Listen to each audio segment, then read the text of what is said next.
So are any of the actors known to you before you cast them? The actor that I knew really was Sir Georgia Groom from London to Brighton. And so I was thrilled when we came to make the film because she was the right age. And when she came in, I thought, this is it, my job's done. She's going to come in, I'm going to cast her, everything's going to be great. And she was just not right. She was too young and looked too young still. And the idea of a boy kissing her, I thought, oh no, that's just not going to work, you know.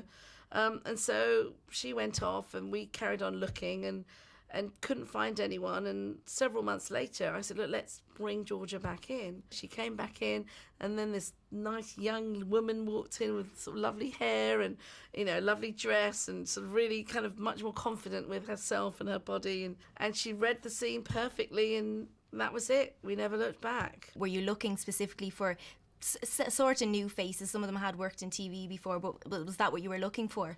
I was just looking for who was the best person to play the role.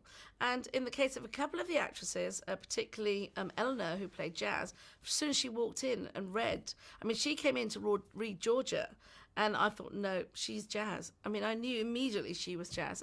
You started obviously with the books as a base for the film. So how long has it taken you to bring the books onto the screen? We started working on the script about 3 years ago, and had a ball going through the books and pulling out all the gags and all the things that we loved in the books.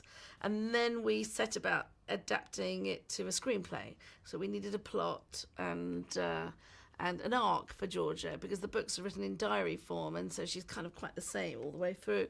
So we kind of like introduced this theme to, you know, with her parents, which in the end makes her mature and grows up. And for me, I just feel this film really is for anyone who's been a teenager, you know, or is a teenager, you know, and certainly parents of teenagers, because it just takes you back to that roller coaster, you know, histrionic, kind of really emotionally complicated world of being 15 again. Thank you very much for your time. Thank you. Thanks a million.